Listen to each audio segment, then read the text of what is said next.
Nigeria is making progress in its political stability and legitimation of government, but also economically in improving the conditions for economic activities. The news are good not only for Nigeria, but for the whole Western and Central Africa. I'm deeply delighted by today's event, which will witness the inauguration of the Nigeria Business Forum in Luxembourg.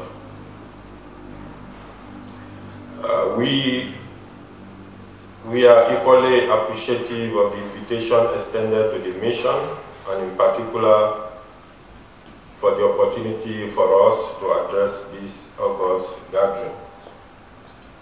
This event is undoubtedly a testimony of the growing bilateral relation between Nigeria and Luxembourg, and the increasing need to take economic relations in particular to the deserved higher pedestal. We thank the organizers, our own brother, Mr. David Janissa, and all the participants for the laudable endeavor, which we must add is a very welcome compliment to the effort of the Nigerian mission.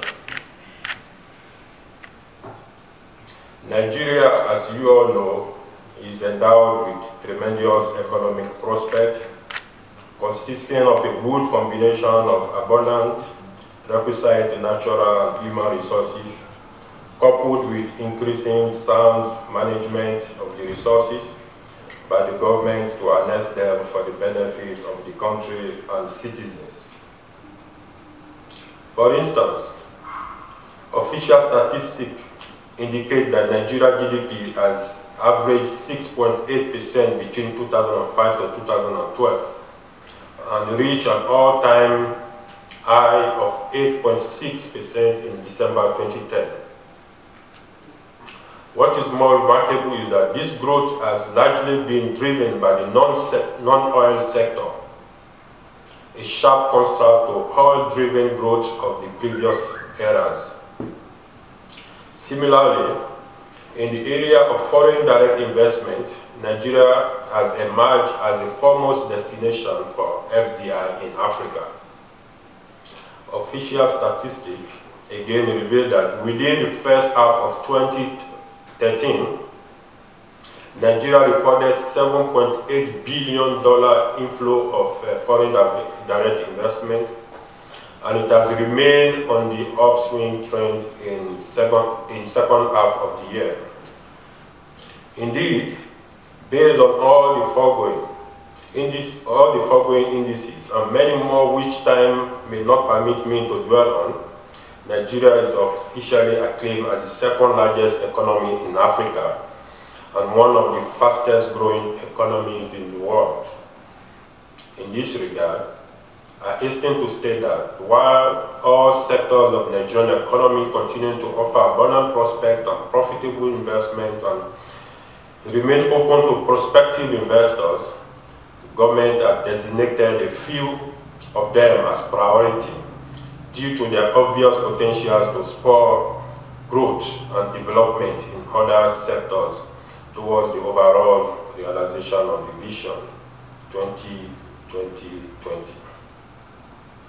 These priorities are agriculture, manufacturing, mineral and solid mineral processing, oil and gas, power, telecommunication, and the last one is tourism sector. As part of the reform, government has introduced generous incentive regime for each of the 7 sectors. In addition to a robust general regime of incentive for the benefit of investors, both foreign and domestic. Highlights of the general incentive include tax reform that abolishes double taxation, liberalization of ownership structure for established business, guarantee for full repatriation of profit for foreign enterprises, safeguards against expropriation or nationalization of assets of foreign businesses, introduction of investment promotion and protection agreement with third countries to protect interests of foreign investors from such countries. The introduction of flexible immigration laws, especially as it relates to the issuance of business visas, temporary work permit, the STR visa, which is called the subject to regulation as expatriate quota visa.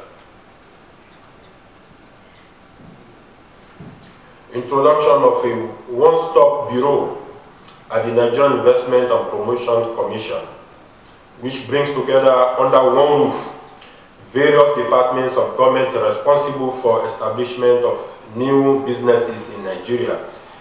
This is to ensure a speedy domestication of such enterprises.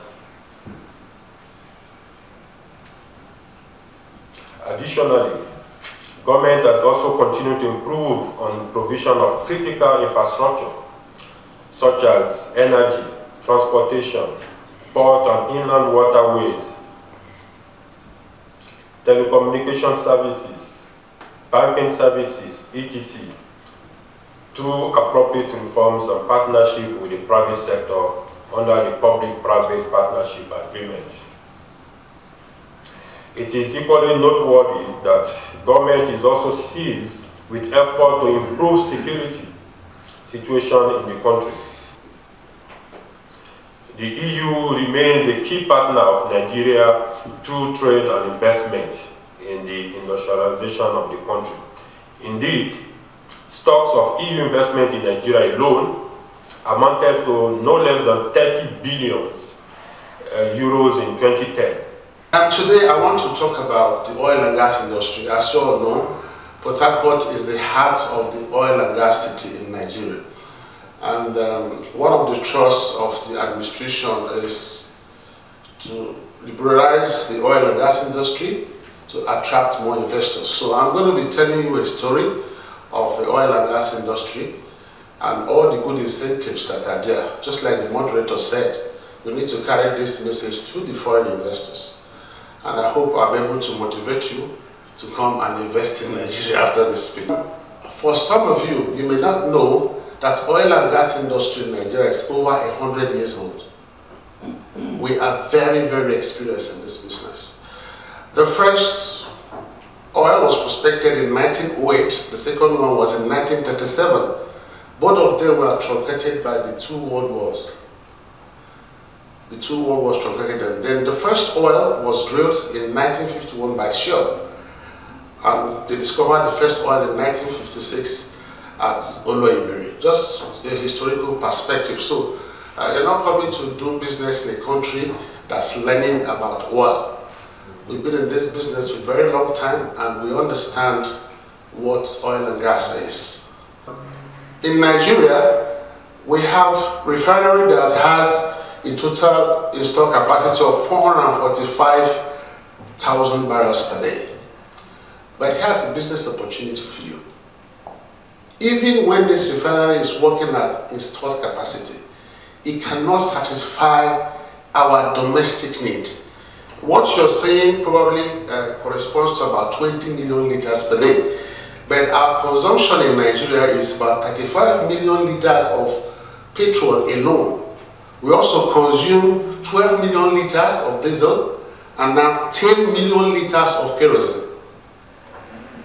Our refinery is just working at 30% capacity. So that's why Nigeria will keep on importing oil. We keep on importing. It's a big business opportunity. The market is there. So if you're looking for where to invest money, the downstream is a very good sector for you. Our gas industry is the 9th largest in the world. We're the 9th largest gas producer in the world. with a reserve of about 187 trillion cubic feet. For those of you who don't like numbers, this can last 109 years. The one we have already, that's still discovered. It can last 109 years. You could see that, look at that pie chart there, you could see that we are flaring almost 50% of the gas we produce. I'm sure that will sound very strange to you. When Europe is afraid of fighting Russia because of gas, we don't know what to do with our own. We're just burning it. Is it not funny? Yeah. Within Europe, gas is big politics. But we don't know what to do with our gas. We're just burning it from the wellheads. 50% is being burned. So there's a bunch of business opportunity for people. Now, I told you to pay attention when I was talking about the oil policies. You saw what we are saying there, 90%, 80%. Look at the taxes in gas, nothing. Look at the fiscal policies, nothing. Royalty, zero. The tax rates, nothing. You can see. I want you to compare this and what I showed you in the oil. You're paying basically nothing as tax. Not just that. What's the next slide? The government is giving you a tax-free of 3 years. They can even add additional 2 years for you. Import duty exemption in all equipment, accelerated capital allowance, a lot of incentives for you. Now, what does this act, what does it provide? Going forward, a Nigerian company is defined as one that has 51% equity. So if you're doing business in Nigeria, Nigerians must have 51% equity in your company.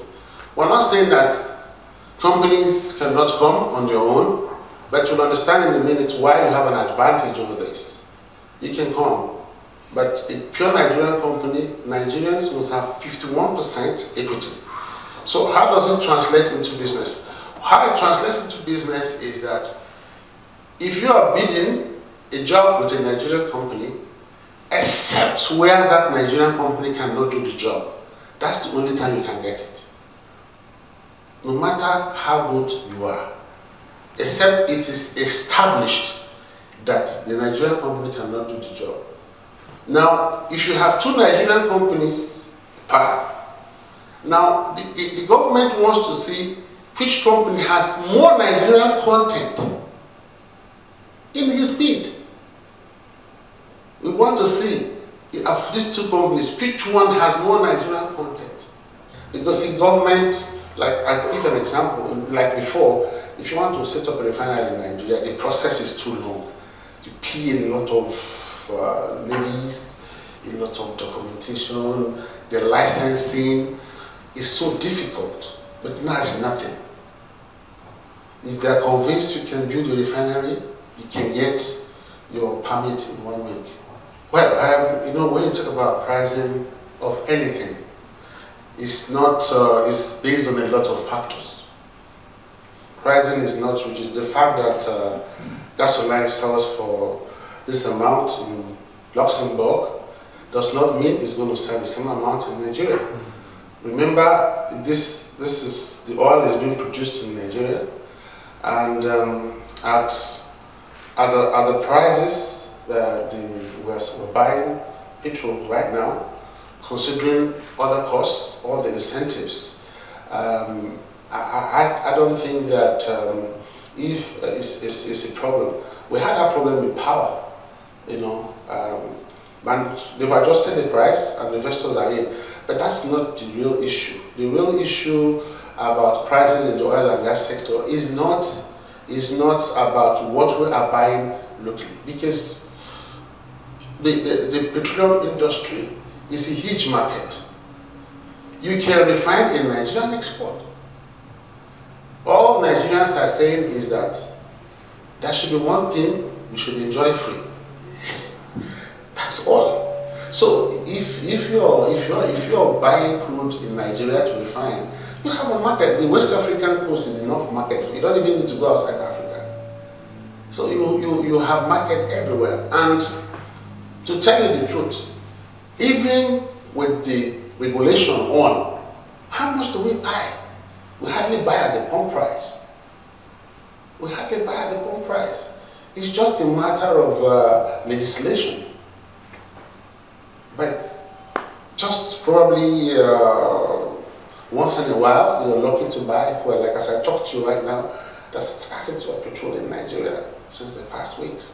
And people are buying over 200 naira per liter, which is more than what you buy here. And people are buying. So privatization at that era, during that era, did not really take off. Until 1985, under the Babangida regime, when a decree was promulgated to establish the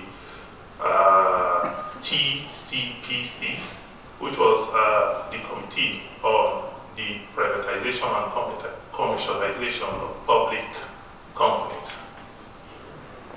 In the course of that regime, some companies were actually sold off. Some money was paid, and a new process started. I'm talking of 1985. From 1985 to 1992, Nigeria successfully privatized and sold a number of state-owned enterprises. It also commercialized some other enterprises. And the companies that were put up stimulated interest from foreign enterprises. But what is interesting to note here is that Nigerians themselves were in the forefront to acquire government companies, previously owned government companies. And what did this show? It showed that Nigerians had confidence in the process of privatization. Nigerians showed to the foreigners that they had confidence in their economy.